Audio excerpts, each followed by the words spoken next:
Estamos em mais um episódio do Primotech, o podcast oficial de tecnologia do Grupo Primo. Eu sou Thaísa Candela, com H, 2S, acento no I, 2 Ls no Candela.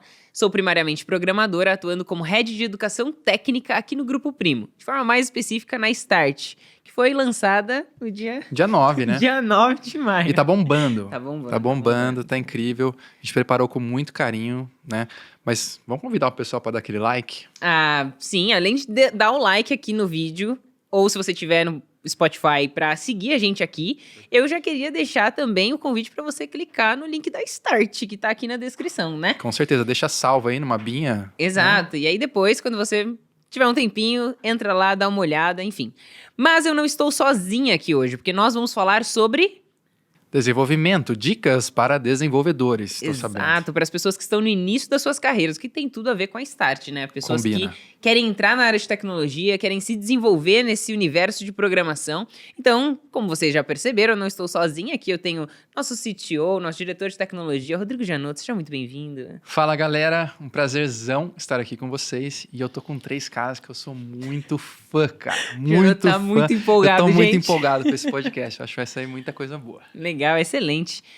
E estamos aqui com 3 convidados de peso, como o Janotto já falou. Estamos aqui com o CTO da Grão. Breno, seja muito bem-vindo. Obrigado, Thaísa. Obrigado, Janotto. E de peso, mas a gente tá em forma, gente. Né? A gente tá em forma, Vou Janotto. ficar sentado.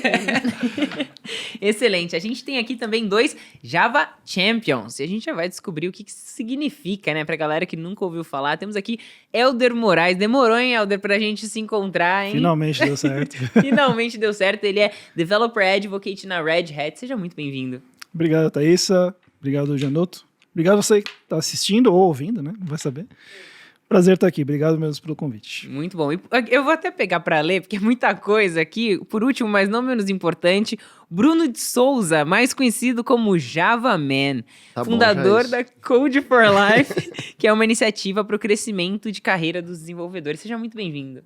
Muito bom, muito obrigado. Um prazer enorme estar aqui. Prazer estar com você aqui com a gente, tá certo? Vamos bater um papo aqui para ajudar você a crescer na sua carreira. Acho que isso é o mais importante. Estamos aqui para te ajudar. Show de bola. Excelente.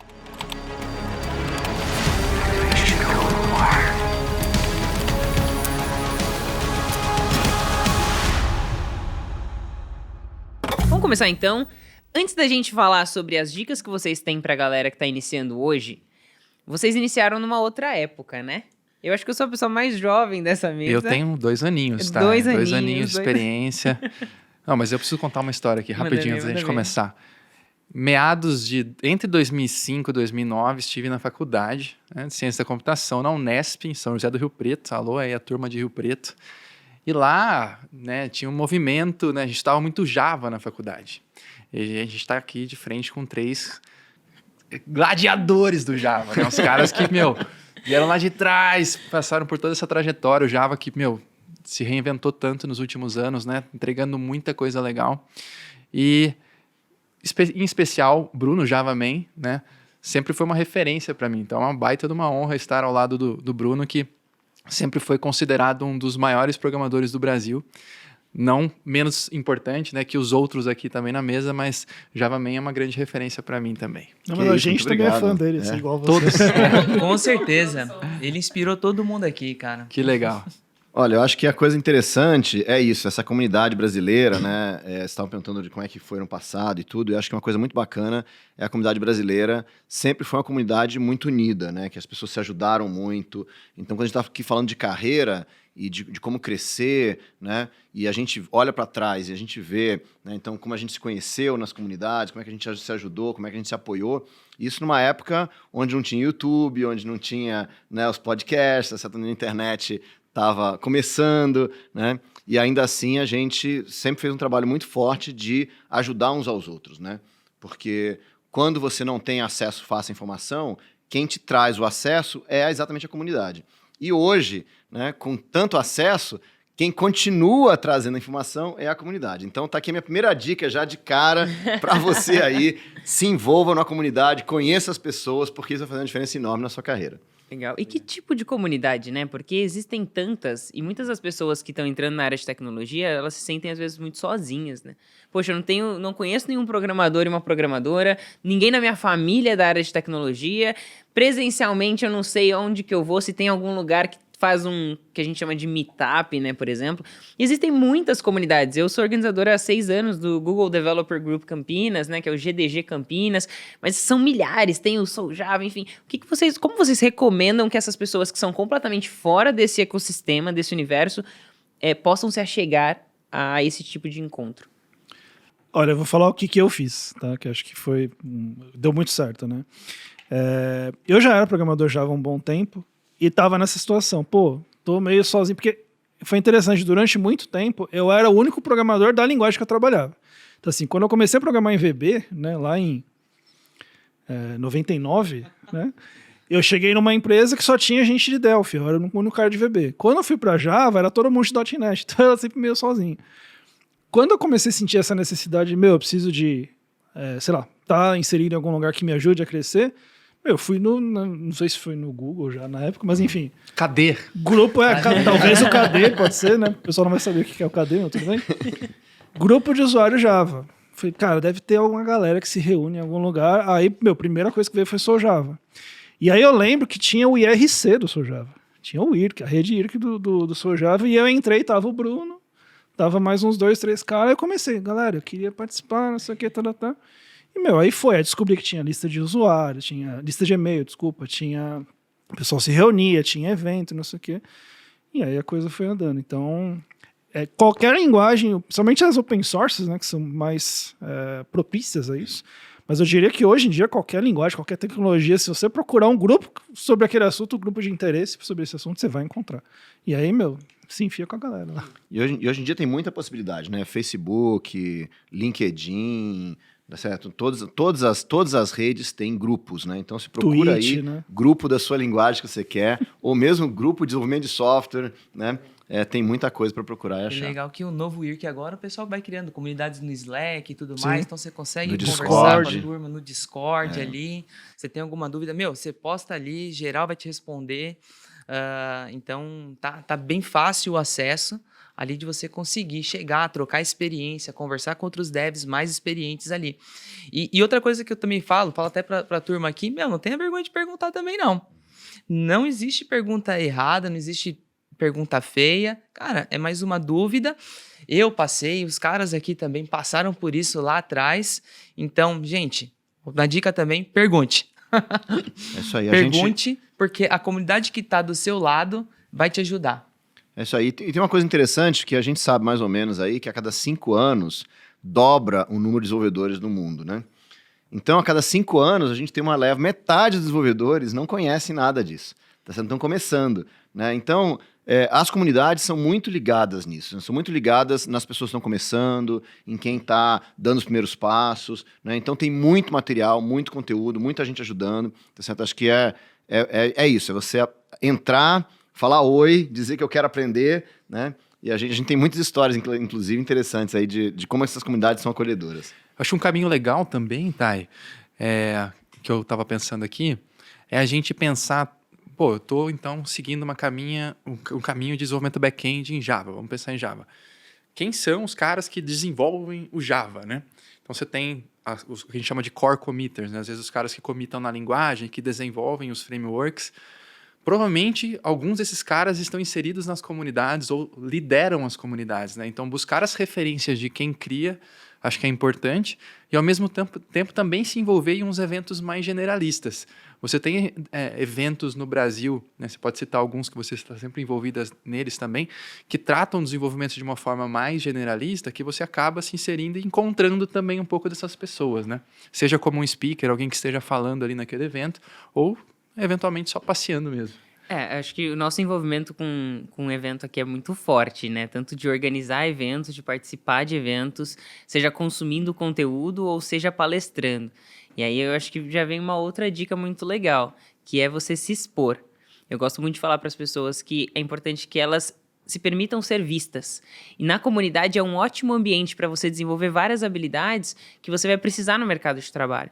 Então, quando eu me envolvi com comunidade, eu me desenvolvi em diversos aspectos. Então, eu comecei a dar workshop do básico que eu sabia de Android na época, né, como desenvolvedora. Então, eu comecei a conhecer, fazer networking, que é uma coisa extremamente preciosa. Eu até gosto de dizer para as pessoas que quase todos os meus empregos posteriores vieram de indicação. Então, a comunidade, ela te permite desenvolver diversas habilidades que você sozinho, isolado na sua casa, só pesquisando no Stack Overflow e não fazendo parte como algo pertencente mesmo de uma comunidade, você perde muito se você não aproveita essas oportunidades. Show de bola. Eu queria partir para umas dicas um pouco técnicas também. Eu acho que eu queria ouvir do Breno. Meu Breno é meu par aqui no grupo, né? A gente tem vários desenvolvedores e tudo mais, e a gente tem desenvolvedores júniores no time, né? E Breno, o que é a primeira dica que você dá para o desenvolvedor júnior que está entrando no teu time? Sabe o que eu falo? Geralmente falei semana passada para um deles. As linguagens hoje já te oferecem estrutura de dados, já oferecem um monte de algoritmo já pronto. E eu falei para um deles, falei, cara, você sabe como você vai usar uma fila, quando você vai usar uma lista, uma árvore? Ah, eu sei, vou chamar essa implantação aqui. Mas como funciona por debaixo? Eu virei para ele, faz o seguinte, pega lá, faz uma lista, implementa, não usa. Começa a entender a base, o fundamento das coisas ali. Então, você vai usar, em produção é óbvio, você vai usar o que a linguagem está te oferecendo, mas entender como aquilo funciona, implementar código é muito importante. E aí eu dou mais uma dica também. Gente, publica o código no GitHub. É incrível, mas a gente, como vai recrutar as pessoas, pelo menos eu olho o GitHub dos desenvolvedores. Eu falo, pô, o que esse cara tentou fazer? O que ele escreveu de código? Pô, quando que ele escreveu o primeiro código? Será que foi lá atrás? Será que é hoje? Então, escreva código. Escreva. Eu sou karateca. E uma das coisas que eu trouxe do karatê para mim é a repetição. Então, escrever código é a praticar. Repetir. Então, igual um músculo, né? Exatamente. E o cérebro é um músculo. Né? E você treina ele. Então, uma dica que eu dou é, pegue algumas estruturas de dados básicas ali e tente implementar.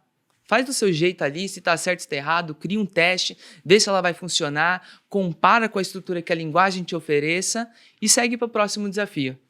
Acho que isso é bem legal. Alguém tem alguma boa referência aí de livros, indicações sobre estrutura de dados? Esse é um tema que a gente, inclusive, pensou bastante, né? Quando a Thay estava desenhando ali as jornadas da Start, foi um dos aspectos que a gente mais, né, refletiu. Falou, pô, a gente precisa dar um bom treinamento de estrutura de dados, né?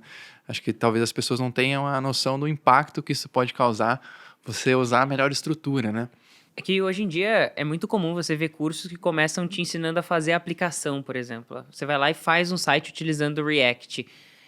E em nenhum momento volta para os primórdios dos fundamentos, né? Então a gente tomou uma decisão aqui muito séria, que sem dúvida, talvez muitas pessoas discordem, né? A gente começa ensinando lógica de programação, estrutura de dados, a gente ensina como a web funciona, né? Qual o trajeto de uma requisição, a gente até chamou o escritor do livro Desconstruindo a Web, que foi escrito pela Casa do Código, para dar esse curso para a gente. Então, antes da pessoa chegar lá no curso 8 da jornada de front-end, para mexer com React, construir um site com o framework, ele tem um conjuntaço assim, de base, realmente, para entender aquilo que ele está fazendo antes dele sair construindo aplicações, né? Então, eu particularmente gosto bastante. Um livro que eu até usei como referência para escrever a ementa do nosso curso foi o da Loiane Gruner, que é justamente lógica de programação e estrutura de dados com JavaScript.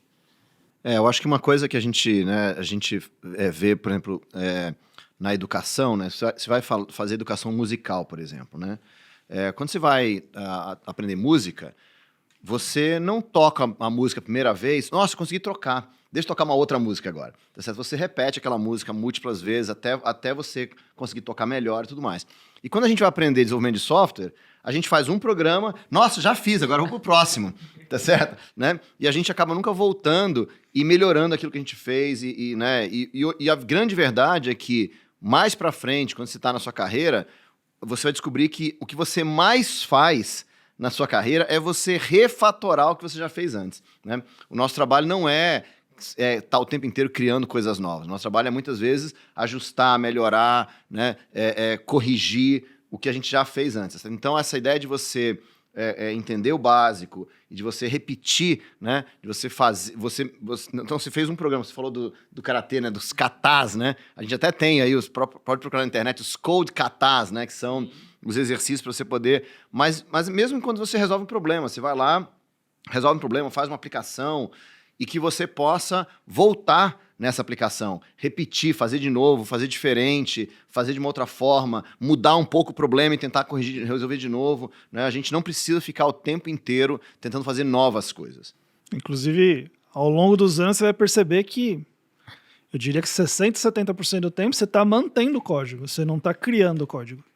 Né? Então, assim, você não está o tempo todo fazendo uma aplicação nova, por mais que você, né, fique movimentando às vezes muita empresa, mas você está boa parte do tempo mantendo o código. E aí, mantendo o código, é isso, saber como é que eu faço isso melhor, como é que eu faço isso de uma forma mais inteligente, como é que eu deixo isso preparado para outras evoluções, refatoração, essas coisas. Né? E eu não sei se as pessoas que estão assistindo a gente já passaram por isso, mas quando você volta no seu código, muitas das vezes você começa a ver o quanto de coisa você fez que você talvez não deveria ter feito. Com então, certeza. é até uma forma de autoavaliação, né? Eu voltar no meu código de 1 ano atrás e se eu não mudaria nada, talvez eu não... Tem algum problema. Tem algum problema, né? Provavelmente a gente não evoluiu, né? Será que eu evoluí? E agora, se eu volto para esse meu código e eu percebo que, putz, eu podia ter feito daquele outro jeito. Nossa, tinha uma outra estratégia mais interessante aqui. Poxa, então, provavelmente, você passou por alguma coisa que te fez chegar num outro nível, né? E esse código já faz parte lá, já é um legado.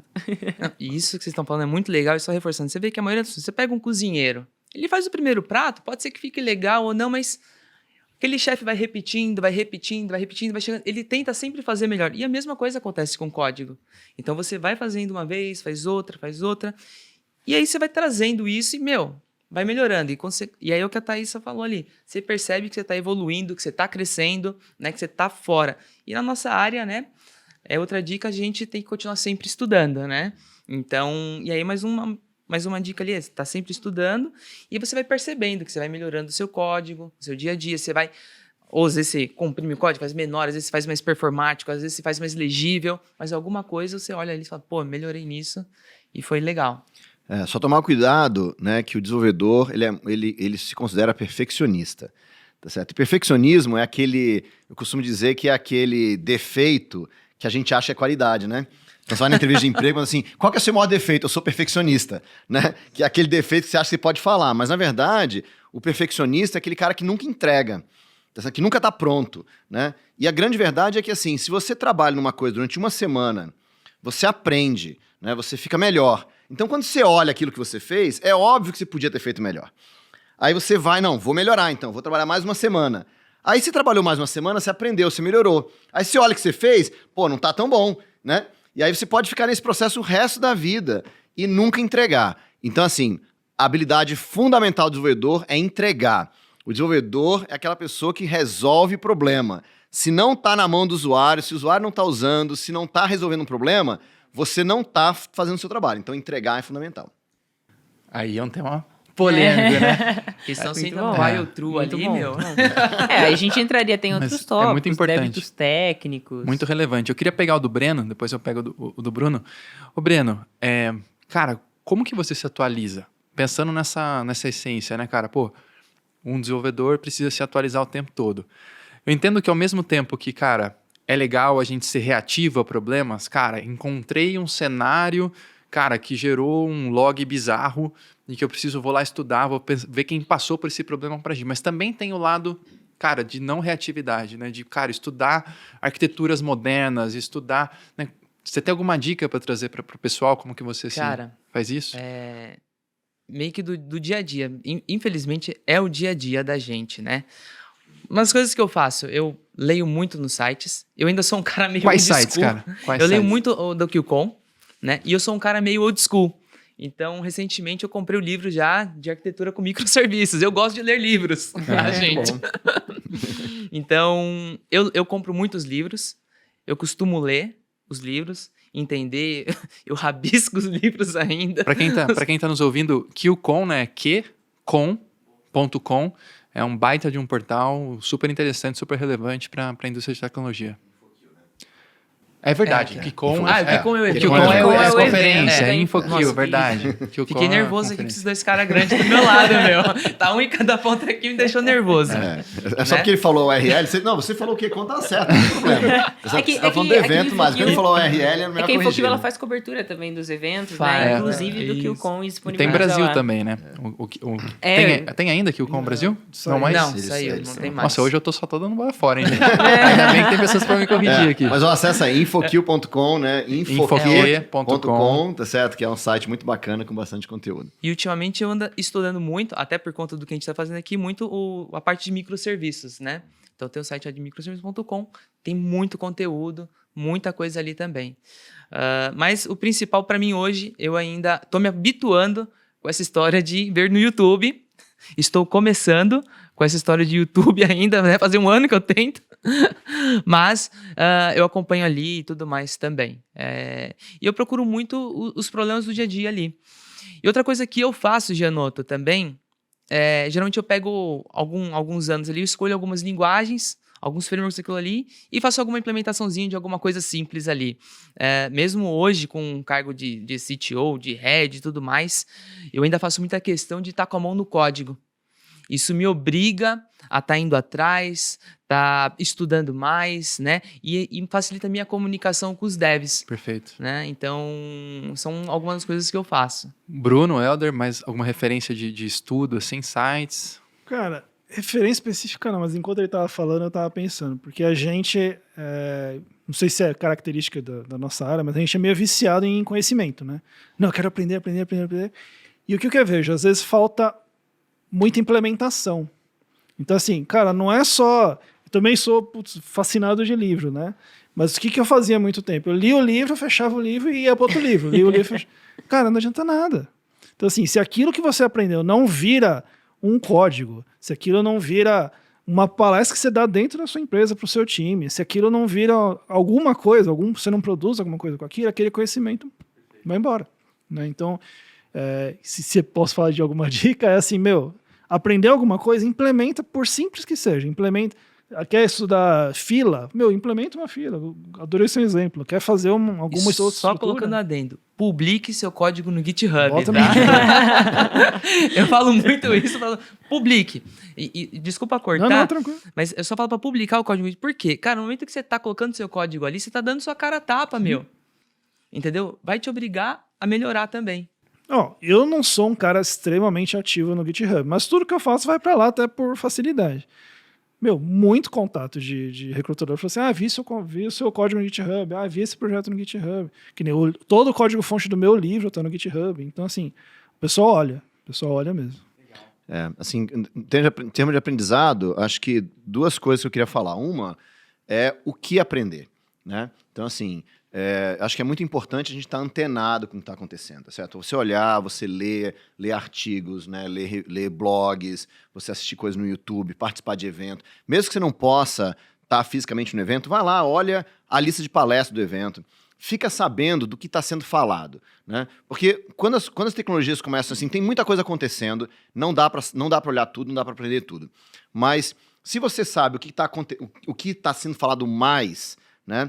Você começa a ligar, puxa vida, nossa, eu vi em vários eventos a palavra microserviço. O que é isso? Tá certo? Né? Então, minha sugestão é sempre essa. Quando você vê alguma coisa que você não sabe o que é, vai lá, olha e descobre o que é. Microserviço é isso aqui, né? Você estava falando de tantas coisas. Back-end, o que é back-end? Back-end é isso aqui. O que é UX? É isso aqui, né? Você olha o que é para você saber o que aquele negócio quer dizer. E você não precisa olhar na primeira vez, tá certo, né? Pode ser que você ouviu 2, 3 pessoas falaram, puxa vida, peraí, 3 pessoas já falaram disso, deve ser importante, deixa eu dar uma olhada no que é. E você não precisa sair lá, se aprofundar, sair estudando, nada disso, né? Mas aí, quando você faz o que o Helder falou, né? De você ir lá e tentar implementar alguma coisa que você gosta, um problema. Puxa, tem um problema para fazer aqui, olha, que negócio de microserviço pode ser uma boa coisa, e você vai lá e tenta implementar. E a outra coisa que eu digo é o seguinte, depois que você resolveu dar uma olhada e experimentar alguma coisa, ensina alguém. Compartilha, né? Você tem falado do GitHub, eu vou expandir um pouco, né? Não só o GitHub, mas você vai compartilhar. Porque a melhor maneira de aprender é ensinar alguém, tá certo? Então, se você tá acompanhando o mercado, tá ligando no que está acontecendo, quando surge alguma coisa que você não sabe, você dá uma pesquisada, e quando você implementa alguma coisa, você vai ensinar alguém, você vai estar aí num caminho muito bacana de aprendizado. Pegando esse ponto... Só Manda mais ver, manda um ver. detalhe aqui, lembrei também. Tem o Radar Tech da ThoughtWorks também. É bem legal acompanhar ali. Eles falam o que tem de tendência, por que você deveria adotar, o que você deveria acompanhar. Então, vale a pena para despertar essa curiosidade aqui que o Bruno tá falando. Pô, lê uma vez lá, lê, olha por cima, entende qual problema aquilo resolve. E aí você olha se aquilo você quer aprofundar conhecimento ou não, né? É legal que esse radar ele mostra, né, várias empresas do mundo todo preenchem como se fosse uma planilha e elas sobem e aí estão compilado do que as empresas estão adotando, o que as empresas estão deixando de usar, o que eles estão estudando. Então acho que é um baita de um radar mesmo, né? Para apontar, não achei outra palavra aqui. Eu, particularmente, pegando esse gancho da questão das empresas, eu gosto muito dos blogs das empresas. Então, eu gosto muito do blog da Netflix, eu gosto muito, enfim... As próprias empresas publicam, elas têm todo um trabalho de developer relations, né? Que é a nossa área, né? Que é justamente fazer esse relacionamento com os desenvolvedores, mostrando os seus principais desafios e as suas principais soluções. E aí, eu já quero trazer uma outra dica, que é um ponto de atenção. É muito comum as pessoas no início de carreira querer aprender tudo, porque a gente gosta muito de aprender. E aí as pessoas perdem completamente o foco. E começam a ler, por exemplo, um blog como o da Netflix, que é um contexto extremamente específico, uma empresa que só contrata sênior, que tem, assim... As implementações internas deles e as possibilidades são absurdas, eles constroem várias ferramentas internas deles mesmos. E assim... Provavelmente você não vai trabalhar numa empresa que tenha a necessidade que a Netflix tem. Você não vai implementar as mesmas coisas que a Netflix implementa. Você não vai passar os mesmos desafios. Então, eu acho que é uma questão de... Talvez no começo da carreira a pessoa não tenha discernimento suficiente. E a pessoa precisa entender se ela está simplesmente lendo um monte de coisa que não está aprendendo, né? E talvez ela tenha que tomar algumas decisões, algumas escolhas que não são para sempre. Então, vocês, por exemplo, são pessoas que são conhecidas pelo Java. Ou seja, em algum momento vocês tomaram uma decisão, por mais que vocês saibam outras coisas. Talvez vocês consigam construir uma aplicação de ponta a ponta, né? Mas em algum momento vocês tomaram uma decisão. Eu vou aprofundar em alguma coisa. E no começo da carreira, se você não foca, você vai perder tempo se estapeando, tentando aprender tudo.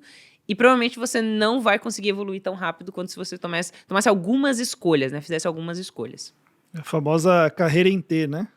Onde você tem uma visão geral do todo, né? O saber o que eu não sei, né? Então eu tenho uma noção geral do todo e eu vou em algum ponto e eu aprofundo. Então foi isso que a gente fez em algum momento. A gente aprofundou naquilo.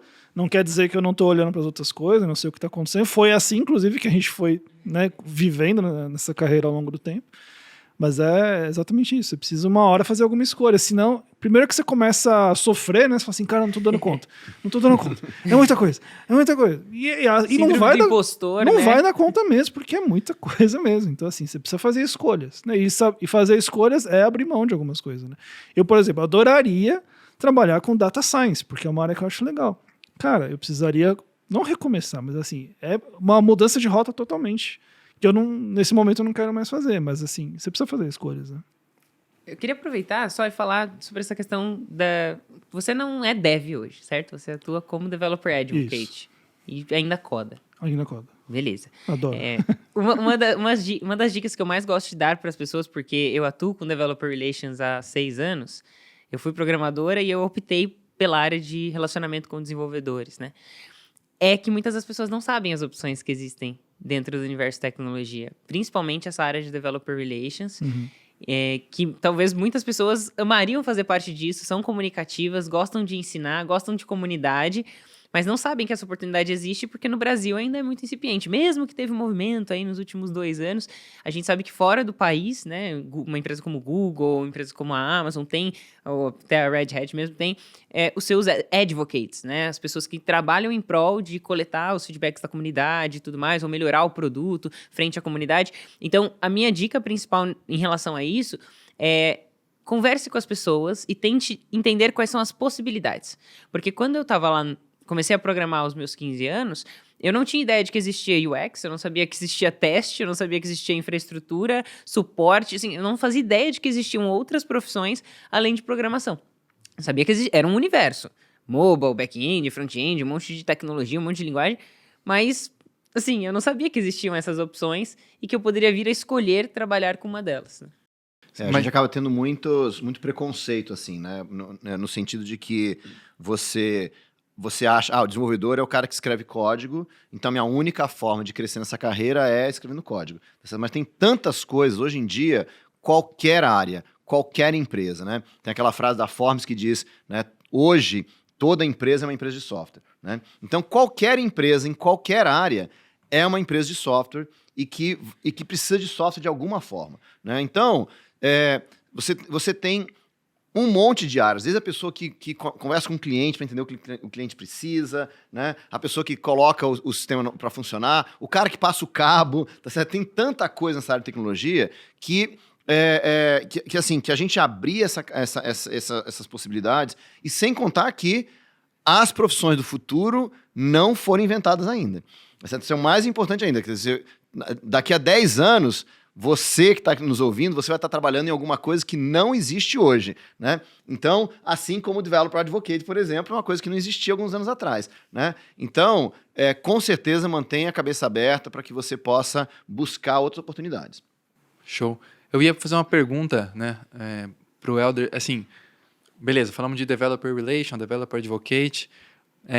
Cara, eu entendo que seu papel é crucial ter toda a sua bagagem para estar aí onde você está atuando como Developer Advocate.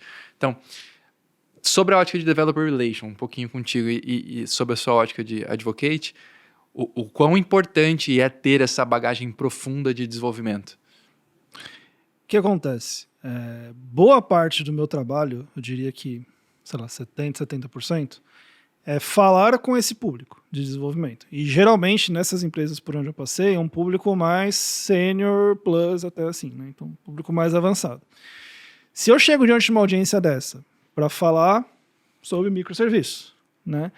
E eu não tenho a profundidade mínima para falar com essa audiência, eles primeiro que não tem evento que eles me comem, né? No evento, me comem com farinha.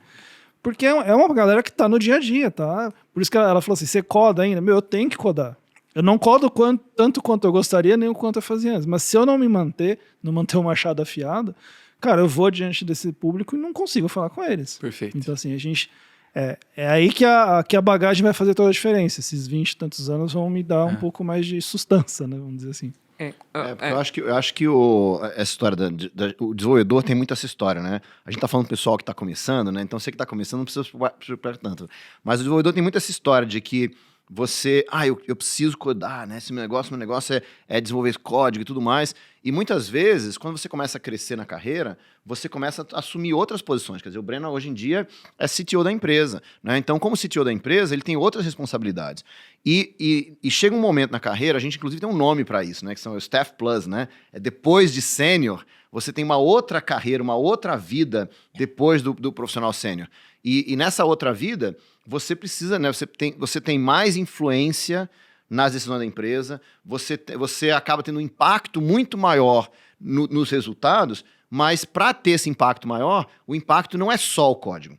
Certo? Então é o que o Elton está falando, é você saber falar, é você saber influenciar, né? O Breno, com certeza absoluta, tem que dar a visão das coisas para as pessoas, tá certo? Para o próprio time. Então, chega um momento na carreira em que a tecnologia é fundamental, é importante, né? Mas existem outras coisas que você pode fazer que podem... Então, de novo, manter a cabeça aberta para o que é possível.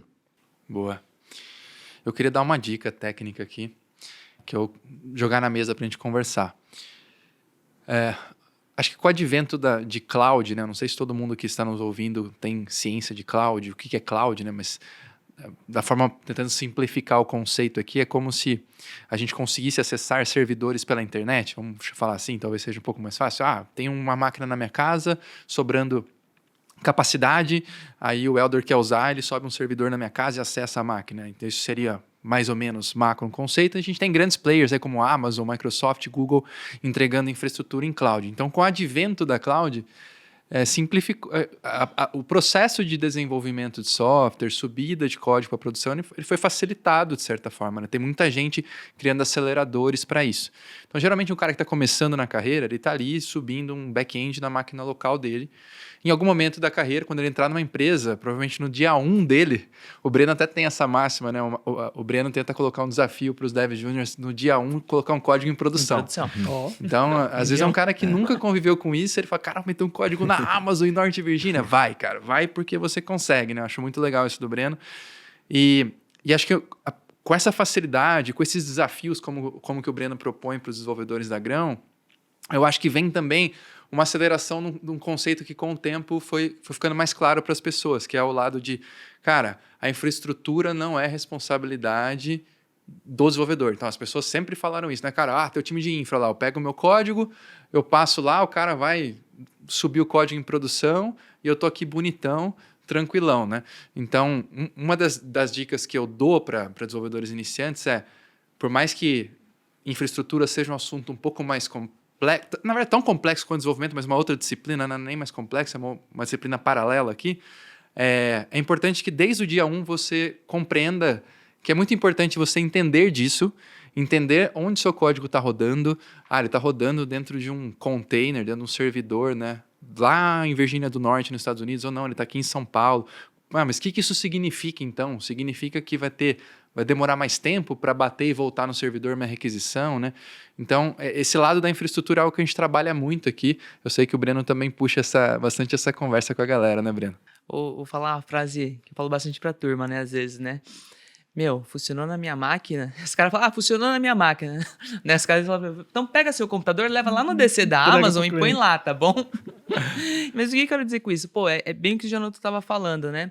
Conhecer onde seu código tá rodando, você não precisa conhecer a fundo, gente. Para quem tá começando, mas entender, alguns conceitos básicos, né? Você tá rodando então no Kubernetes, eu sei que vai ter algumas limitações ali, então se eu estou rodando num Heroku da vida, que é bem parecido, ali um host ali, para quem não sabe, basicamente um host ali. Então, entenda um pouquinho, se está rodando numa máquina on-premise, né? E aí você vai descendo talvez um pouquinho mais, né? Entende se tem multicore ali, e aí você vai entendendo por que você tem que entender um pouco disso. Para você escrever seu código também, né? Não adianta você não saber onde o seu programa vai rodar, né? Porque senão você não vai conseguir aproveitar o máximo que a tecnologia pode te oferecer. E a gente está falando aqui de back-end, no caso, né? Códigos rodando em servidor. Não, mas para quem atua em front-end... Exatamente. Cara, então que nem pega na Grão hoje. A turma tem que conhecer em quais devices rodam. E a gama é muito maior para celulares do que o cara de back-end. Ainda é mais fácil. Agora eu pego a turma de mobile e falo, cara, só de Android deve ter mais de 300 Androids que tem que rodar. E aí, como que faz para conhecer? Aí o buraco fica mais embaixo, né? Eu sempre digo que tem 5 habilidades básicas do desenvolvedor, né? E que você pode fazer isso na sua casa, inclusive, né? E as 3 primeiras, que são as que fazem você um desenvolvedor, são ler código, escrever código e entregar código. Então, assim, esse é o trabalho que a gente faz e que a gente deveria fazer todo dia. Então, quando você está começando, você precisa ler código dos outros para você poder entender o que você vai fazer, né? Você precisa escrever o seu código para poder dar o passo, e você precisa entregar código. Entregar código, é você colocar no celular do amigo, é colocar no computador do amigo, é colocar em algum lugar. Que lugar é esse? Não sei, mas como é que eu coloco em algum lugar para que meu amigo possa acessar da casa dele? É isso que você tem que descobrir. Então, quando você está começando, você precisa... se o seu código não está na mão de alguém, se não tem alguém usando aquele programa, se não tem alguém que está melhorando a vida dele porque está usando o seu software, você não entregou ainda. Tá certo? Então, esse processo todo aí, quando a gente fica falando esse monte de coisa, de servidor, de nuvem, de tudo mais, é assim, hoje em dia a gente sabe, né? Quando você vai usar... a gente não fala mais de software, né? A gente fala de serviços. Perfeito. Você abre o seu celular e você está lá, sei lá, você está lá no Facebook, está no Instagram, tá no YouTube, né? Você deve estar assistindo a gente aqui, né? Em algum lugar, né? E você simplesmente usa aquele serviço. E aquele serviço está rodando aonde? Né? O que é aquele serviço, né? Então, quando você for fazer o seu software, você precisa fazer de alguma forma que alguém também consiga acessar. Então, esse trabalho todo dia, ler código, escrever código, entregar código, se você criar esse processo todos os dias, isso garanto que você vai crescer muito como desenvolvedor. Colocando só a adenda ali, né? Quando você entrega o código, você fala, que tesão, desculpa, mas que da hora é aquilo, É que isso aí. satisfação. Quando você bota em produção, você vê, sei lá, sua mãe usando aquele endpoint simples, mas rodou lá no celular das ações e fala assim, caraca, meu, que sensação. Não interessa se o código ainda tá bom, se tá ruim, mas pô, você venceu mais uma barreira ali, entendeu? Você tem uma outra pessoa usando, e isso te dá motivação para continuar. E Porque vou te dizer, não existe caminho fácil, Bruno. Não tem. Vou te dizer, você tinha perguntado aqui como é que era a coisa antigamente, né? A coisa que mais mudou, eu acho, né, nesse processo de desenvolvimento de software é que antigamente o software era feito num ciclo de vida muito longo, tá certo? A gente demorava 1 ano, 2 anos, 5 anos para ver o seu código rodando na casa de alguém. Tá certo? Então, isso que a gente conseguiu acelerar demais hoje em dia. Quer dizer, hoje em dia você consegue, como você mesmo já falou aqui, né? De que você consegue estar no primeiro dia da empresa e já ter código rodando em alguém. Tá certo? Então, essa é uma diferença muito grande. Com certeza, tem vários aceleradores, né? Eu estava fazendo um dos cursos para Start que eu estava preparando, fazia tempo que eu não sentava para fazer uma aplicação ponta a ponta e publicar. Eu só metia a mão no código dos outros, né, dentro dos processos que os times tocam aqui. Foi muito rápido, cara. Usei várias funções ali da Amazon, né? Que é a AWS, quem se interessar por conhecer. Tem muitos aceleradores. Mas eu gostei da forma lúdica como você trouxe, assim, cara. Puta, você tem que fazer esse código rodar na casa do seu amigo, né? Cara, como que você faz isso? Esse é o desafio, né? Inclusive, a nuvem hoje, ela possibilitou até do desenvolvedor empreender mais, né, do que antigamente. Porque eu lembro, quando eu comecei com Java, né? Então eu comecei meus primeiros códigos, pô, quero publicar. Cara, não tinha servidor gratuito de Java. E era caro. Era muito. Eu olhava assim e falei, cara, eu preciso estar ganhando dinheiro com isso. Né? Não tava trabalhando ainda com o negócio. Então, pô, você montava na sua casa, deixava a máquina ligada, aí dava um jeito de expor o IP na internet. Era um negócio, né? Cara, hoje você tem pay as you go, às vezes que você fica 1 ano sem pagar alguma coisa, ou paga, centavos, dependendo do serviço. Um Heroku da vida. É. Então, assim, facilitou muito você fazer POC, POC é Proof of Concept, né? É prova de conceito. Então, você fazer prova de conceito é muito mais fácil hoje. Você começar um negócio, uma ferramenta, pô, deixa eu ver se isso vai ter gente interessada nisso. É muito mais fácil hoje em dia. E assim, mudou muito também a questão do acesso, né? Que você tem às coisas, né? Eu me lembro quando eu estava na faculdade, e aí a gente tem uma palestra, né? Assim que a gente aprendia antigamente, tinha que ter alguém na palestra na sua faculdade, né? E aí tem um cara de uma empresa foi na palestra e falando lá de um software que ele podia usar e que você podia, né, fazer orientação a objeto e tudo mais, resolver um monte de coisa e tudo mais. E ele falou no final, olha, esse é um software que custa $30 mil por desenvolvedor. Né? E aí, quando você ouvia um negócio desse, o que você sabia? Falei assim, eu nunca vou usar um negócio desse. Tá certo? Porque para usar um negócio desse, eu tenho que ser contratado por uma empresa que acha que vale a pena que me pagar $30 mil para eu poder sentar e desenvolver esse negócio. Hoje em dia, absolutamente tudo que você quiser aprender tem uma versão que é open source, uma versão que é gratuita, uma versão que está disponível livremente, né? Ou como o Helder falou, que está disponível por um certo tempo. Né? Então, absolutamente tudo que você quiser aprender hoje, você consegue aprender sem gastar. Então, o que significa o seguinte, hoje, você tendo um acesso à internet e algum tipo de computador, que não precisa nem ser um computador, pode ser um celular, né? Quer dizer, algum tipo de computador, você já consegue desenvolver, já consegue aprender, já consegue crescer. Então, a gente tem até a história lá do garoto que o pessoal chama do Java Boy, né? Que é o Pedro Carrijo, né? E que o Pedro começou a desenvolver software, ele estava, né, no hospital, teve uns problemas lá, ele começou a desenvolver software deitado na cama de hospital, no celular dele. Com 11 anos. Com 11 anos, né? Então, quer dizer, hoje em dia, as possibilidades que você tem de você começar a aprender, de você começar a ter acesso a essas coisas todas, são muito grandes. E acho que a gente tem mais que aproveitar. Porque, como o Helder falou, né, isso é o caminho. Você permite com que as pessoas sejam mais empreendedoras. Não somente empreendedoras no sentido de ganhar dinheiro empreendendo, mas empreendedoras no sentido de experimentar, de resolver problemas, de tentar novas coisas. Né? Então, eu acho que cada vez mais está acontecendo uma explosão de coisas, porque você pode fazer as coisas. Perfeito. E a gente tem um movimento muito grande dos as a services, né? Justamente por conta das nuvens.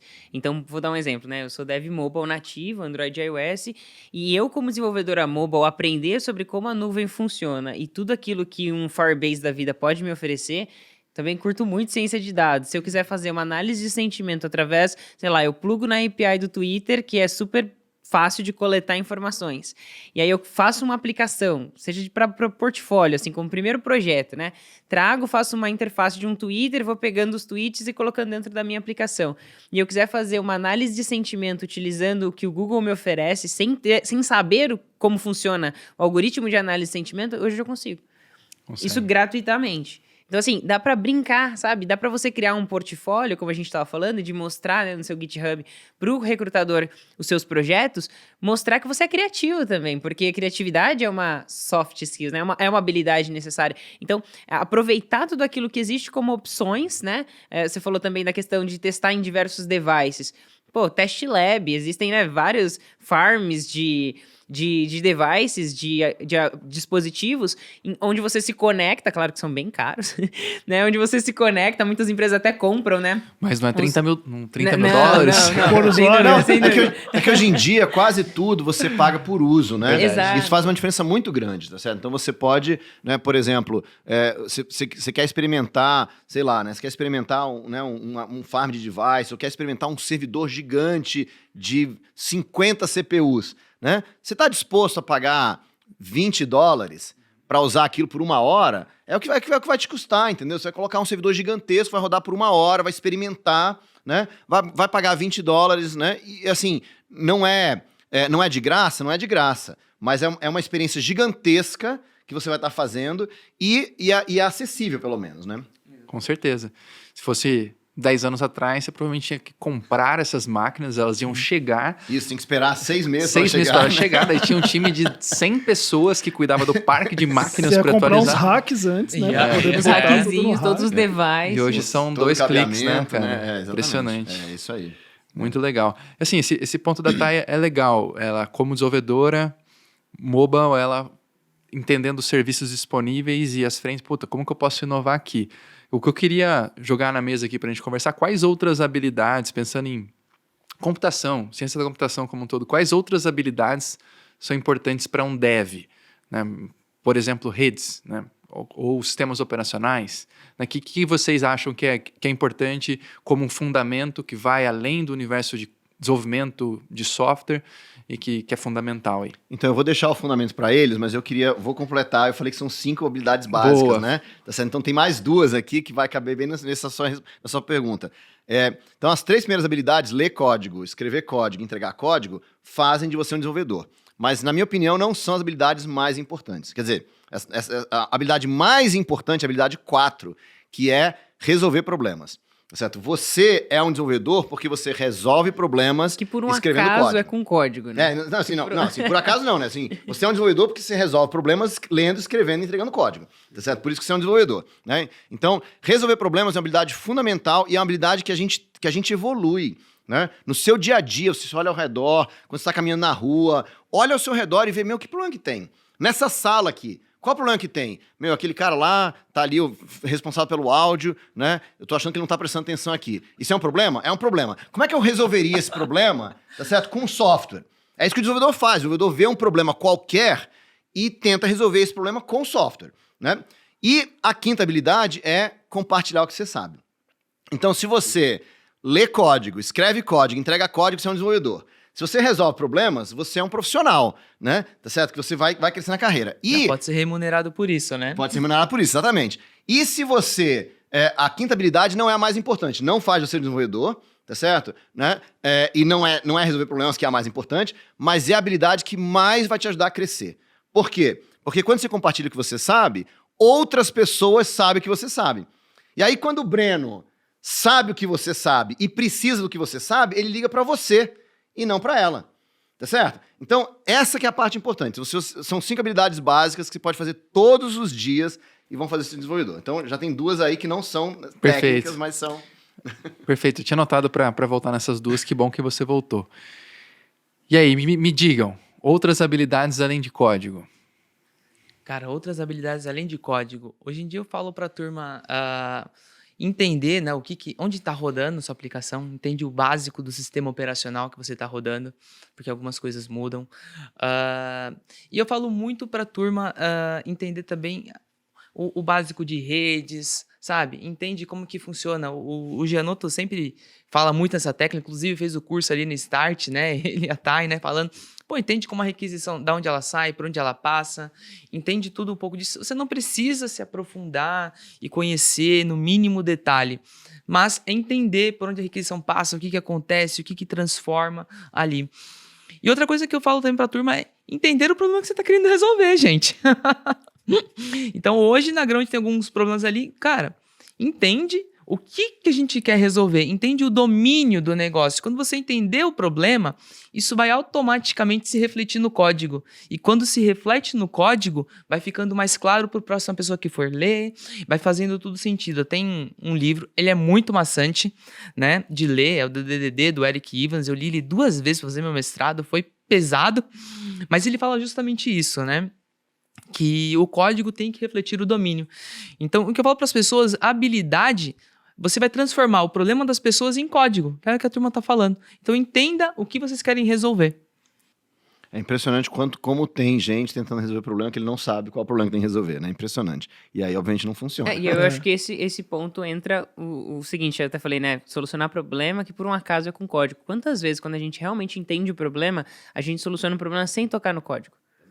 Então, quando a gente realmente entende, a gente tem domínio sobre as regras de negócio, quem a gente está atingindo, quando a gente vai além de ser um escritor de código ou de ser uma pessoa que faz tasks, né, quando a gente faz parte da solução, e isso não tem a ver com senioridade.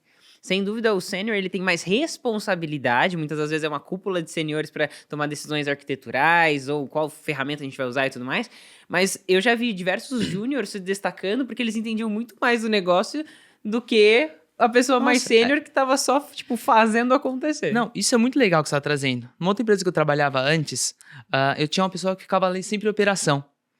Meu, esses júniors que ficavam em operação, quando eles iam para desenvolver o produto, os caras devoravam muito pleno ali, porque eles dominavam total o negócio. Eles sabiam onde era o problema do software, onde que o cliente sofria. Meu, o cara vinha ali, dava proposta ali, e era matador. Porque ele conhecia o problema. E é incrível isso. E aí eu queria dar mais uma dica, que ela não é tão técnica, mas que é legal para quem tá... É resiliência.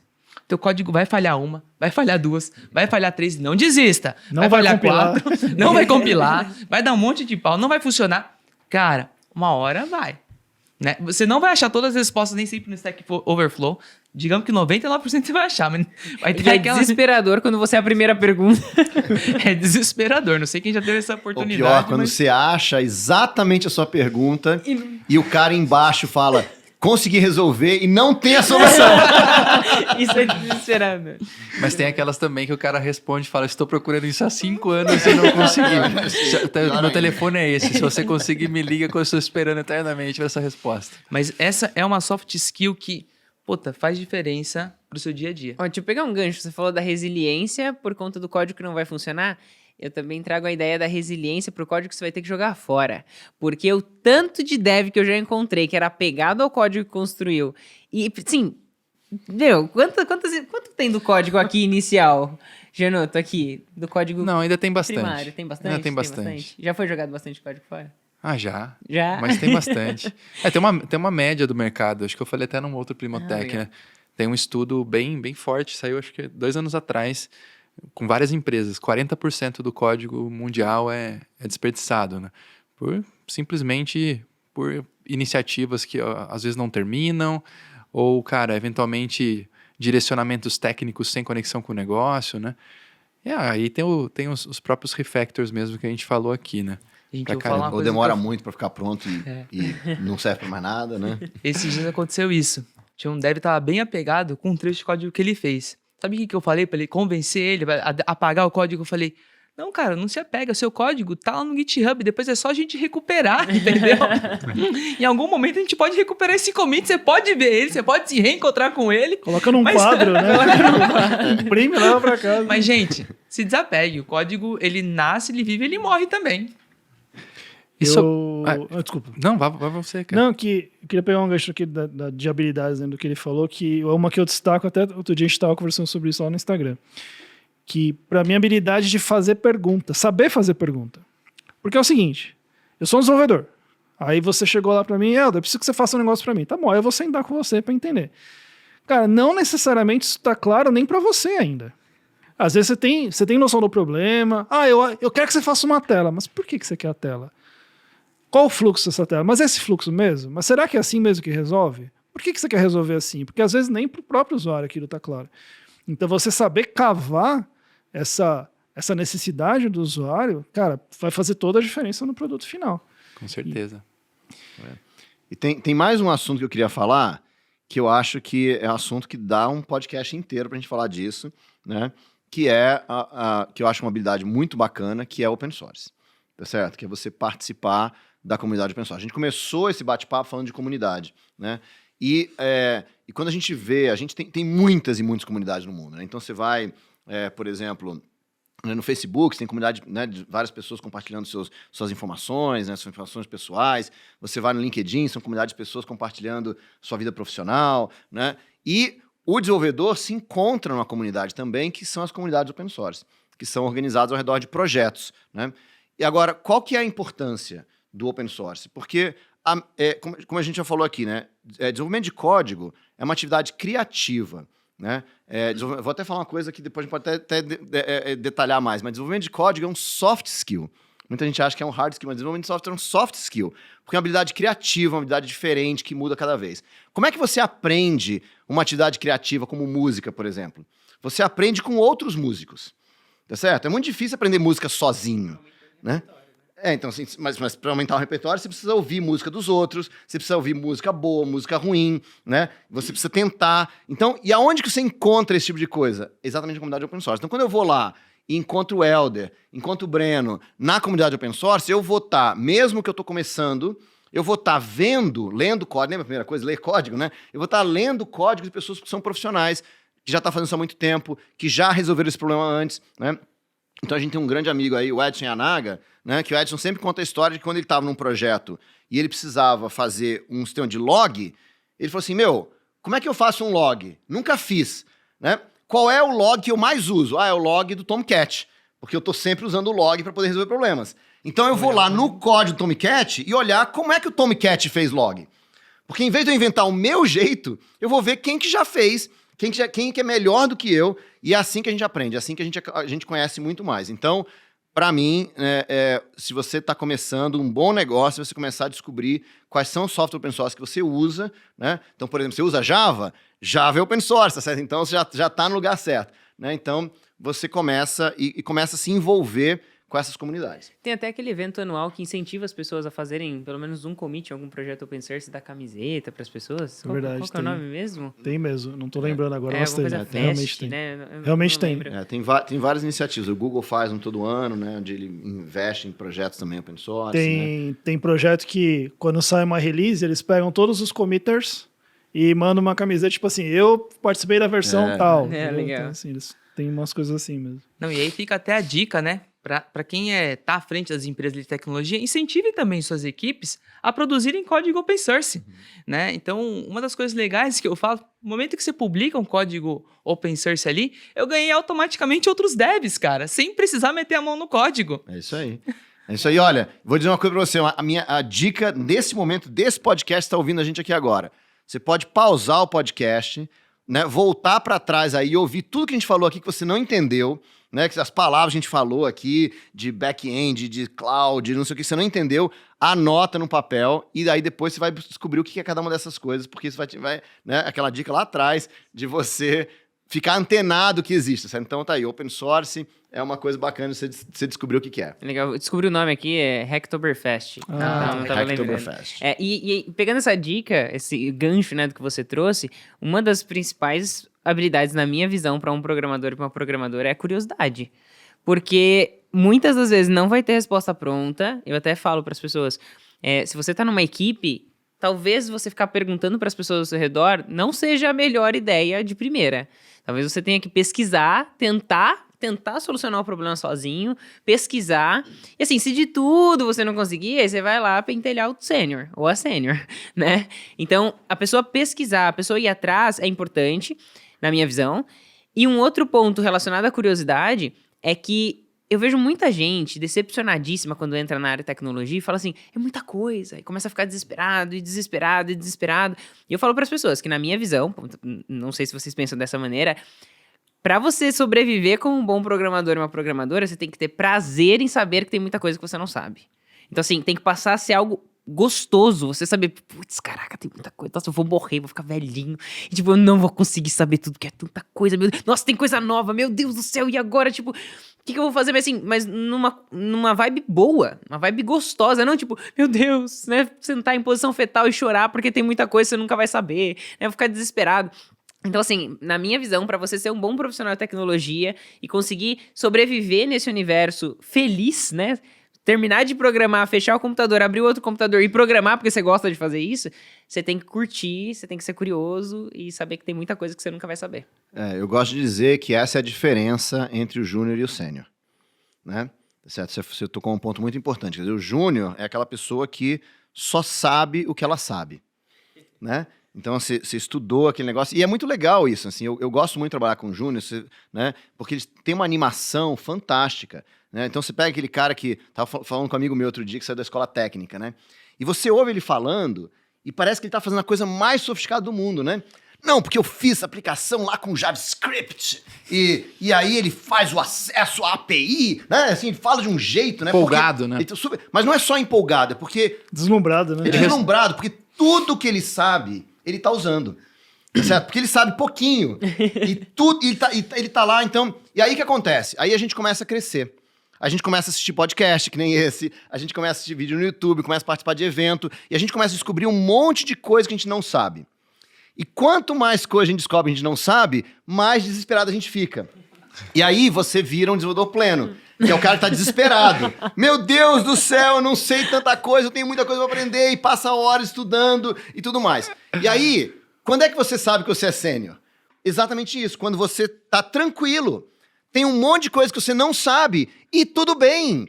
Não tem problema, porque você sabe que no dia que você precisar, você tem condição de aprender e você tem condição de aplicar, tá certo? Então, assim, o sênior é esse, é aquela pessoa que sabe um monte, ele tem uma visão geral do mercado, ele sabe um monte de coisa que existe, ele sabe que de tudo que ele sabe, ele só sabe um pedacinho, né?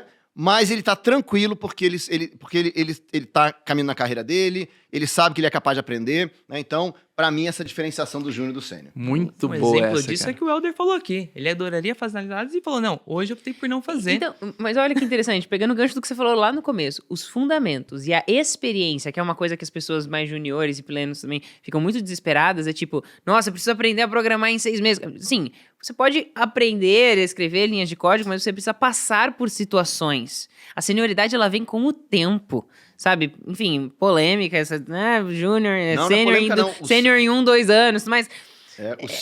Olha, o seu complicado, cérebro, o seu cérebro leva de 3 a 5 anos para desenvolver o cérebro desenvolvedor. Tá certo? Então, assim, é a experiência que importa. Exato, porque você Muito precisa bom. passar por situações, né? Igual quando a galera fala assim, porque um desenvolvedor back-end se tornar um desenvolvedor excelente em 1 ano. Peraí, em 1 ano, o que você conseguiu passar? Você conseguiu receber quantas porradas? Quantas Black Fridays você teve que passar pra né? Só deve mobile. Quantas vezes você foi recusada na Google Play? Entendeu? Pra você saber, pra você ter que se virar, pra só assim você desenvolver e falar assim, quando eu passar por isso de novo, agora eu já sei. Né? Então a experiência é uma coisa que o tempo vai fazer com que você tenha isso. E eu queria até aproveitar aqui, fazer a vez do Gianotto aqui. Falando que a gente tá falando em nível, júnior, pleno e sênior, eu costumo fazer uma definição aqui, até compartilhando com vocês, ver o que vocês acham, né? Eu costumo falar que o cara é júnior, naquele momento de júnior ele tá ali aprendendo, conhecendo, eu falo que ele é uma esponja, então ele tem que absorver, né? Mas na verdade eu falo que é a membrana plasmática, porque a membrana plasmática, diferente da esponja, ela seleciona o que aprende. O júnior, então, ele seleciona e tem que saber o que ele tem que aprender. Esse é o papel do júnior. O pleno, quando ele já é um pleno bom, eu falo que ele é um motor do time. Ou seja, é a fase mais gostosa de desenvolvimento. Você vai entregar código, é tesão pra caralho, é muito código, é muito divertido. E o pleno já, né, o sênior, desculpa, o mais carequinha, eu costumo falar que ele tem o faro do bug. Ele fala assim, já sei onde que tá esse problema. Bateu no código, tá vendo? Tá aqui o problema, ó, arruma isso aqui, pum, e sobe o código. E aí eu queria ouvir a opinião de vocês aqui, que para vocês definem também? O que é um júnior, um pleno, um sênior? Porque é uma coisa que eu discuto muito com o meu time. Eu já dei minha opinião aqui do sênior e do pleno. Mas uma coisa que eu percebo, né? Eu trabalho com carreira de desenvolvedor há muitos anos. E uma coisa que eu percebo é que a gente tem 2 momentos, né? Bem corroborando o que você falou aqui. A gente tem um pessoal que está começando e está desesperado. Não sabe o que fazer, não sabe como começar, não sabe como conseguir o primeiro emprego, né? E aí, quando você entra no mercado, você passa por um período que você não precisa fazer nada. Você você trabalha, você faz projeto e você cresce naturalmente, tá certo? Tem outra empresa te contrata, você faz um projeto novo, você aprende uma coisa nova, e é bem isso, você falou, essa fase gostosa, né? Porque você simplesmente fazendo o seu trabalho, você cresce sem fazer nada. E aí, você chega um momento da sua carreira em que você não cresce mais. E você não sabe por quê. Né? E você atinge um platô. Você não sabe mais por quê. Né? Por quê? Porque aquilo que você fazia para crescer não funciona mais. Tá certo? Você precisa começar a ter mais foco, você precisa começar a ter outras habilidades, começar a pensar numa coisa mais ampla. Então, assim, quando a gente fala de carreira, a gente vê isso. Ou o pessoal está começando, ou eles já são super sênior com 15, 20 anos. Tá certo? Tem gente na minha mentoria, por exemplo, tem 30 anos de carreira. Tá certo? Tá perdido, desesperado, não sabe o que fazer, porque o cara que está aqui no meio está crescendo naturalmente. Então, né, se você está começando, né, e está preocupado, é normal. Se você tem 20, 25 anos de carreira e está preocupado, é normal também. Excelente, excelente. E você, Helder? Eu confesso que eu tenho uma crise com essas classificações de júnior, pleno e sênior. Eu também. Porque assim, aconteceu comigo já, tá? Eu era sênior numa empresa, eu fui contratado como pleno em outra ganhando mais.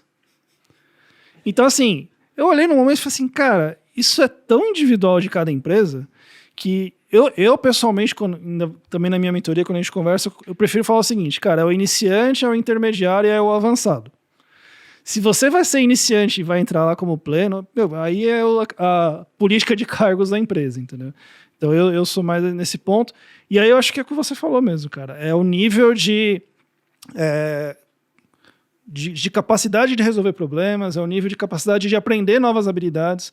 Então, por exemplo, se um cara como o Bruno hoje, você fala assim, Bruno, eu tenho um projeto aqui de blockchain, cara. Eu sei que ele vai aprender a fazer com blockchain. Porque assim, a bagagem que ele está trazendo com ele de conhecimentos, cara, ele vai aprender algumas coisas ali e ele vai sair do outro lado. Então, a velocidade com que você faz isso, ela vai aumentando, né, com o passar do tempo. E exatamente por isso tem uma coisa que me incomoda, até escrevi um e-mail outro dia para minha lista falando sobre isso, que é o pessoal que fala assim, eu sou sênior em uma tecnologia e sou júnior na outra. Pois é. Eu falo assim, como assim, meu? Como assim? O júnior, meu, é aquele cara que saiu da faculdade agora, que acabou de aprender, tá certo? Ele tá aprendendo a fazer reunião, tá certo? Né? E, não dá para você ser sênior com o nível de responsabilidade que você tem como sênior, e porque mudou a tecnologia, você de repente desaprendeu a conversar, a fazer reunião, a dar palestra, a fazer pergunta, como ela já colocou. Quer dizer, todas as suas habilidades contam, não importa a tecnologia. Porque foco, pessoal, não é a ferramenta que você usa. Foco não é Java. Foco não é né, JavaScript ou PHP ou qualquer coisa assim. Foco é o problema que você resolve. Tá certo? Então, não dá para você ignorar toda a experiência que você tem. Eu estava falando isso outro dia com uma advogada.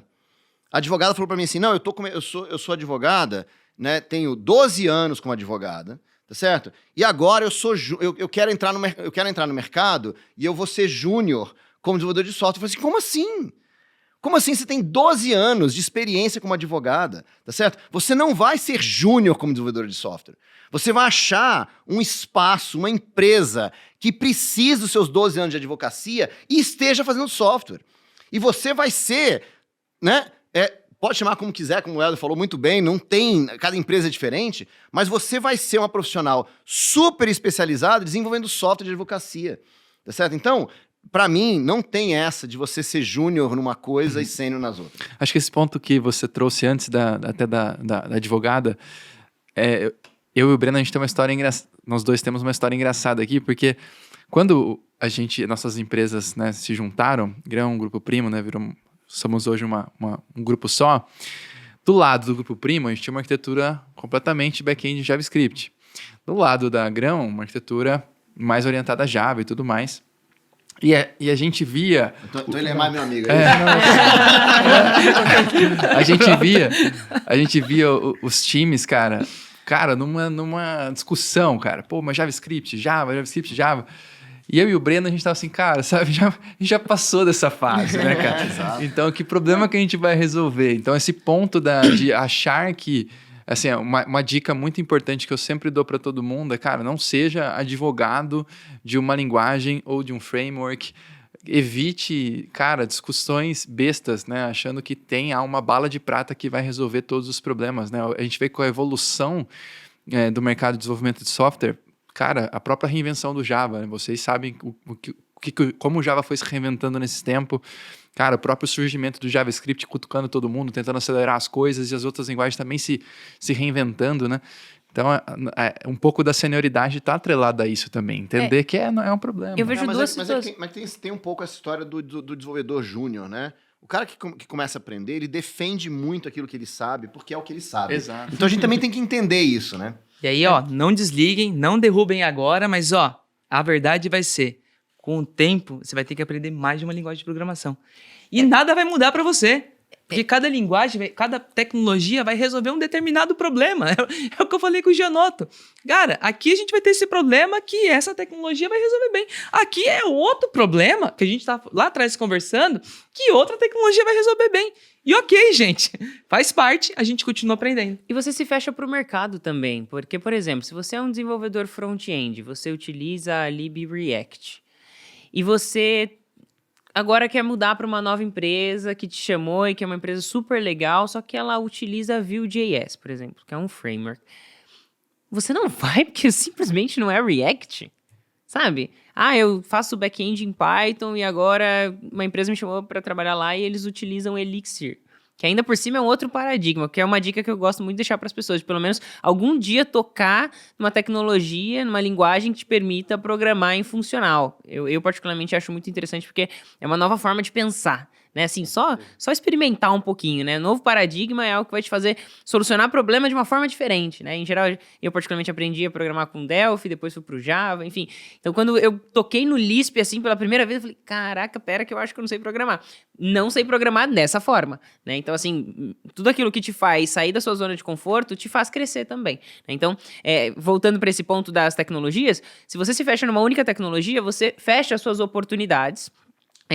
Você fecha também as oportunidades de você aprender com as outras tecnologias. Então, eu como desenvolvedora iOS no começo, depois Android, eu vi a evolução do Android imitando várias coisas do iOS. Quando, por exemplo, chegou uma determinada funcionalidade de ancoragem para construção de tela no Android, que foi lançado no Google I.O. e eu estava lá, eu olhei aquilo e falei assim, mas 4 anos atrás eu estava programando, utilizando exatamente isso aqui no iOS. Por quê? Porque as tecnologias, elas compartilham aprendizados entre si.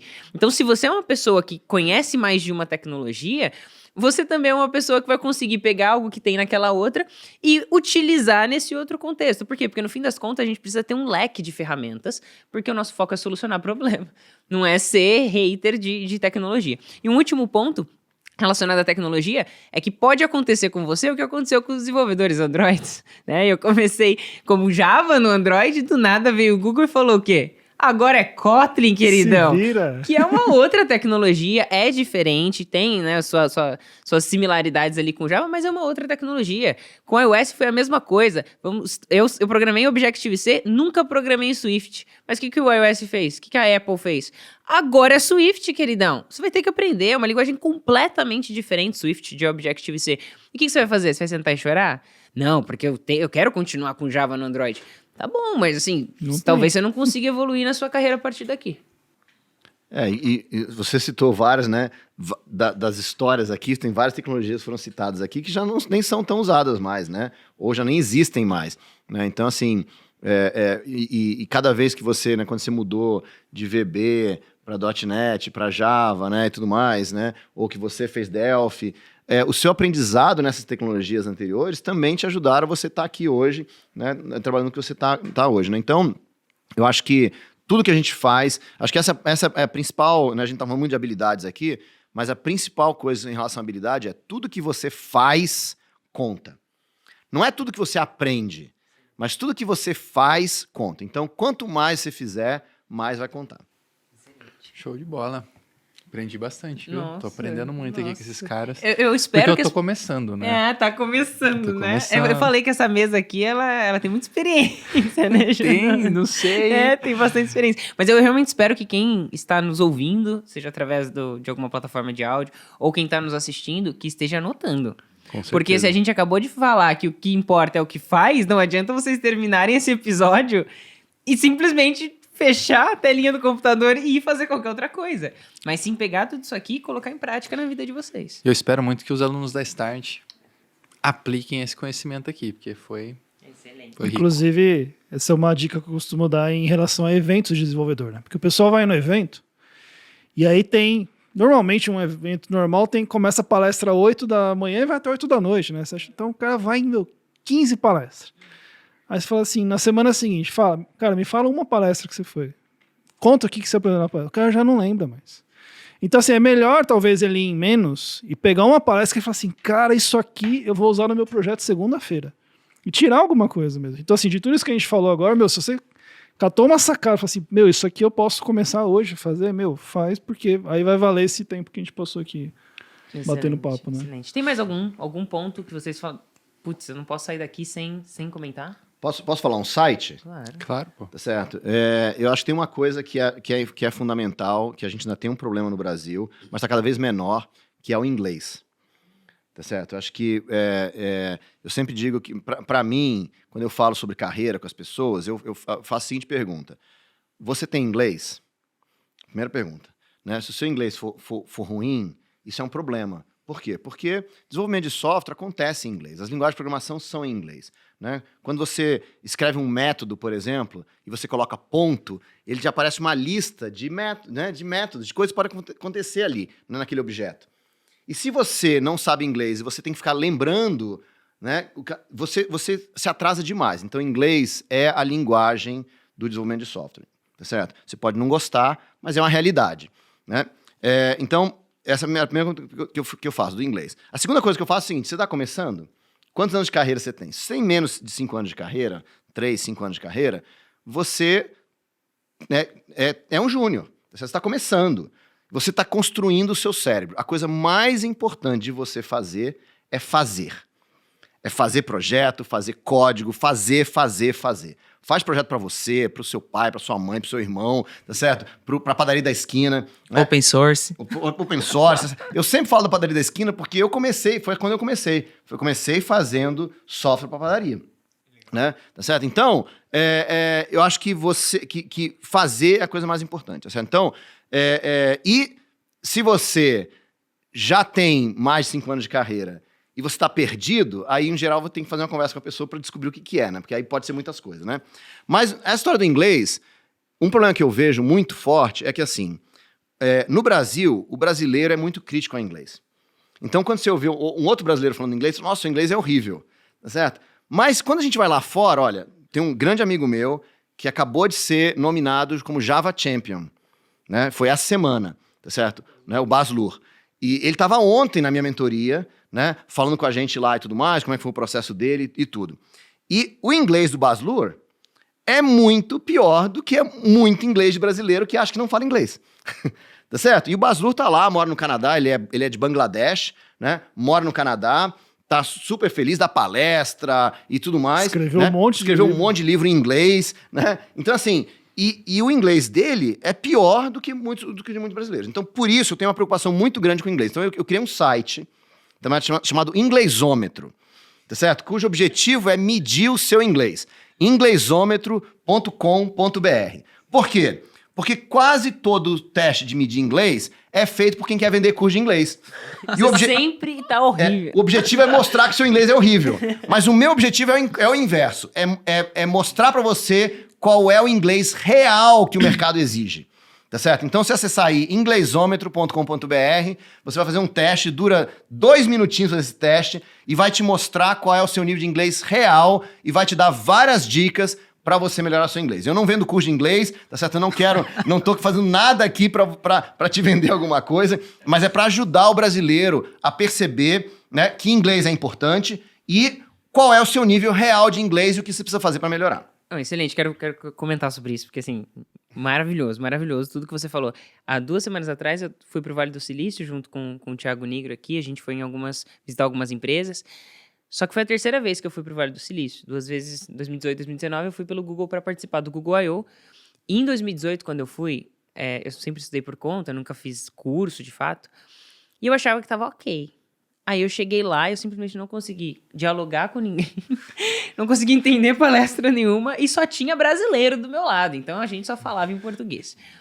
E eu fiquei desesperada quando eu voltei, porque eu falei assim, eu preciso fazer alguma coisa, né? Fiquei durante 1 ano ouvindo podcast em inglês todos os dias, porque eu falei, eu preciso treinar meu ouvido, vou pôr tudo em inglês, vou só procurar coisa em inglês. Em 2019, o Google me presenteou de novo com essa ida pra lá.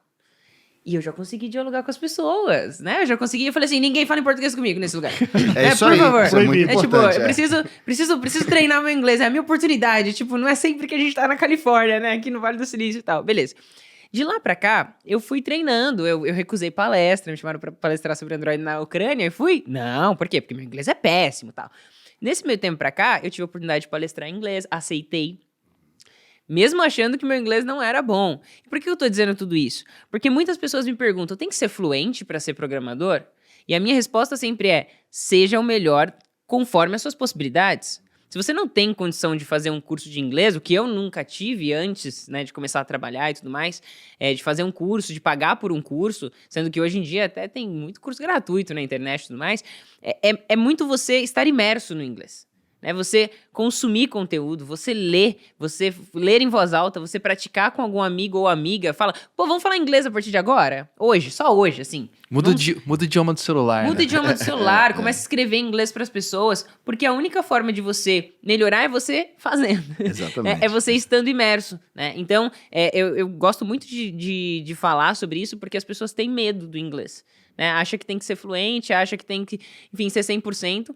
Mas é muito precioso tudo que você falou, Bruno, justamente porque as pessoas simplesmente acham que, assim, galera, vocês vão aprendendo aos pouquinhos, né? Sob demanda. Eu sempre digo assim, que você precisa ler inglês tão bem quanto se lê português. Então, para de ler qualquer coisa em português, vai ler tudo em inglês, para você ler inglês também quando se lê português. E você precisa escrever inglês pelo menos tão mal quanto você escreve português. Excelente. Tem um amigo nosso, Otávio Santana, que é Java Champion também, e assim, o Otávio, ele é literalmente poliglota, porque ele fala inglês, espanhol, italiano, francês, acho que é isso. Não, e tem assim, mais, acho que tem uma lista lá. E aí ele escreve artigo para InfoKill em todos esses idiomas. Mas ele tem uma frase que eu acho muito interessante, ele fala, galera, inglês é para informática, para tecnologia, para desenvolvimento, o que a partitura é para música. Então, assim, quando você entende isso, não é só questão de se comunicar, etc. Gente, quando você tem um domínio mínimo que seja de inglês, isso te abre um leque de oportunidades fantásticos. Essa semana eu estava participando de um evento da Geeko, que é um summit de Java mundial. Então tinha, sei lá, 5 mil inscritos no evento. Meu, eu tava num painel e eu parei para pensar. Tava o Mohamed Taman, que é egípcio. Tava o Mário Fusco, que é italiano. Tava o Reza Rahman, que é indiano. Tava eu de brasileiro. Tava a menina da organização, que é da Ucrânia, e a outra menina da organização, que é da Rússia. Cara, em que planeta que eu ia conseguir falar com essa gente se não tivesse um idioma comum? E o mais engraçado, não tinha nenhum inglês nem americano. Então, assim, te abre um leque de possibilidades fantástico, cara. E assim, eu não tenho o melhor inglês do mundo, o Mário Fusco não tem o melhor inglês do mundo, mas a gente se comunica, a gente se fala, a gente dá um jeito de se entender, entendeu? Let's go, então, assim, vambora. Muito bom, excelente, excelente. Muito bom. Belezinha? Belezinha. Mais algum ponto? Acho que é isso. Não? Pessoal, obrigado demais, assim, pela presença de vocês. Eu aprendi muito. Aprendi muito também. Aprendemos muito, sem dúvida a nossa audiência também aprendeu muito. E aí eu queria deixar uma última palavra para vocês e também que vocês já falassem como que as pessoas podem encontrar cada um. Qual a rede social que vocês preferem, qual que é o @, a gente também vai deixar aqui alguma indicação nos comentários, né, na descrição, mas manda ver. Bom, eu tô no Instagram, Elder Moraes, sou Elder Moraes. Twitter, costumo postar mais em inglês, mas também tem o Twitter, Elder Java. Boa. Eu não sou tão popular assim nas redes sociais, mas vamos lá, me procura lá no LinkedIn, Breno H. Oliveira, no GitHub também, né? Então, falei tanto do GitHub, tem o código lá também, né? E no Instagram, Eu não sei qual é a minha senha do Instagram, depois É. eu vejo. É isso aí, pessoal. Olha, eu vou dizer o seguinte: no meu Twitter, eu tenho um tweet pinado lá, no meu primeiro tweet, que você ganha um livro de presente para te ajudar a você crescer como desenvolvedor, tá certo? Então, pode me procurar lá, eu sou BR Javaman, né? E sou BR Javaman em todos os lugares, tá? Então, mas BR Javaman no Twitter, pode procurar lá e já ganha um livro para você poder crescer como na sua carreira. Excelente. Antes de você falar, Janoto, a gente disse no começo que ia explicar o que é Java Champion. Verdade. Por favor, faça as honras. Bem, Aliás, só um parênteses, o Bruno é um dos pouquíssimos programadores da comunidade Java que tem conta verificada no Twitter. Tem o blue checkzinho lá, tem é verdade. muito tempo, inclusive. Já. É verdade. Então, eu sou um dos fundadores do Java Champions, né? E o programa do Java Champions é um programa de reconhecimento pelo trabalho feito em relação a Java, né? Quer dizer, então, os campeões de Java, digamos assim, são as pessoas que estão aí ajudando a crescer a tecnologia, ajudando a defender a tecnologia, a popularizar a tecnologia. Então, é um grupo que é ligado à Oracle, né? Que é hoje a detentora, né, de Java, né? Lembrando que Java foi criado pela Sun, né? E depois a Oracle comprou a Sun, então a Oracle é detentora de Java hoje em dia, que está fazendo um excelente trabalho, diga-se de passagem, com o projeto principal de evolução de Java chama-se OpenJDK, que é um projeto open source, né? Então Java é uma linguagem open source. Então, esse programa do Java Champions é ligado à Oracle e é um reconhecimento para as pessoas que fizeram ou que fazem, né, trabalhos com Java. Então, por exemplo, James Gosling, que é o criador de Java, é um Java Champion, né, assim como muitas outras pessoas. O Helder Moraes. O Deitel, né? É o Deitel. Ah, o Deitel, o Java Deitel, que é famoso famosíssimo aqui, né? Ele é um Java Champion. Que é um Java Champion, tá certo? Então tem muita gente aí. E o Helder Moraes está aqui com a gente, é um Java Champion, tá certo? Eu sou também um Java Champion, sou fundador do grupo. Muito legal. Excelente. Ó, falei que tava pesado. Interessante falar uma coisa, né? Que sim, é um programa mantido pela Oracle, mas uma das premissas, tanto que funcionário Oracle não pode ser Java Champion, que é o seguinte, uma das premissas é que o grupo tem que ser independente da Oracle. Então, assim, para um Java Champion, se ele for um cara que, por algum motivo, ele não gosta da Oracle, ele é contra as posições da Oracle, ele pode ser Java Champion ainda assim. Então, assim, não tem esse negócio, eu só trago para cá no programa quem gosta de mim, não. Quantos Java Champions existem no mundo? Eu li essa semana, acho que tá 297. Quase. Quantos brasileiros? 17. 17? 17 brasileiros, contando o Daniel, né? Tem um que faleceu, mas contando ele são Tem 17. um que faleceu e tem um que foi póstumo, né? É verdade. Mas já... Ah, é verdade, então dá 18. Da 18, São 18 brasileiros. Tem um que ele faleceu e a gente elegeu ele póstumamente. Legal. Né? E o Helder fez um trabalho fantástico, tá certo? Que eu acho que é muito legal, que está no YouTube dele. Um trabalho fantástico, onde ele entrevistou todos os Java Champions brasileiros. Eu assisti. Certo? E assim, então, se você está procurando gente bacana de Java aí para seguir, para apresentar e tudo mais, dá uma olhada lá no YouTube do Helder. Tá, e mais Porque- uma dica, né? Que tenha boas referências. Exato. Isso me veio agora porque, infelizmente, eu sei que tem uma onda de novos programadores se referenciando em pessoas que não dominam aquilo que elas falam. Mas sim, são bons criadores de conteúdo, bons, né, influenciadores, mas não necessariamente são profissionais que realmente dominam aquele conteúdo, né? Tem o seu tempo de experiência que a gente falou aqui, né? Não tem senioridade, enfim, tem de fato rodagem, né? Então, eu acho que isso é uma dica muito essencial na minha visão, porque eu me inspirei em pessoas que de fato tinham experiência e essas pessoas me fizeram chegar mais longe, sabe? E amadurecer mais rápido também, não só em termos técnicos, mas principalmente em maturidade, mentalidade. Inclusive, o legal dessa série foi que eu fiz questão de ajudar eles a contarem a trajetória deles até se tornar Java Champion. Então, assim, muita gente me pergunta, como é que eu viro Java Champion? Eu falo, assiste a série. Porque você tem 15 pessoas lá falando o que elas fizeram. E, assim, são de origens diferentes, com histórias diferentes, com backgrounds diferentes. Tem gente que virou empresário, tem gente que virou empresário e vendeu a empresa pra TOTOS. Ficou, né, Você conta a sua lá também? o último episódio é comigo, que eu fui o último brasileiro, né, nomeado. Então, o último episódio, o Otávio chegou pra mim e falou assim, cara, que eu tinha terminado a série. Eu falei, não, tem que ter um episódio com você, cara. Eu falei, tá bom, então você me entrevista. Então, aí a gente fez lá. Excelente, gente. Muito obrigada, Janoto. Onde que a galera te encontra?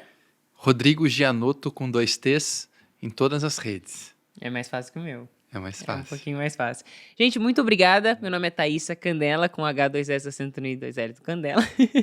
Se conectem conosco, não deixe de se inscrever aqui no canal do YouTube, caso você esteja por aqui. Se você estiver no Spotify ou em qualquer plataforma de áudio, não deixe de se inscrever para receber, né, as notificações dos próximos episódios incríveis que a gente está trazendo aqui para vocês. Deixa seu like, deixa seu comentário também. Você curtiu? Qual foi a dica que mais te impactou e que você vai começar a colocar em prática? Tipo, Deixa aí pra gente nos comentários, hoje, por favor. por favor, beleza? Olha, vou dar uma dica então, final. Manda ver. Certo? Você acabou de assistir um podcast fantástico com várias pessoas, com várias dicas maravilhosas. Eu aprendi muito aqui. Qual é a dica que você mais gostou? Ensina pra alguém. Tá certo? Vai lá, faz um videozinho, coloca no seu Twitter, coloca no seu Facebook, né? Fala assim, olha, eu aprendi tal dica. Olha que legal, você coloca no seu Twitter. Eu aprendi tal dica com o Helder Moraes, que é um Java Champion. Olha só, tá certo? Você já se associa ao Helder, marca ele no Twitter, né? Isso aí, É muito isso legal. aí. Vai compartilhar, começa agora. Excelente. Bom, imagino que você tenha se transformado. Eu espero que você tenha se transformado, que seja um antes e depois desse episódio. E a gente se vê numa próxima. Valeu.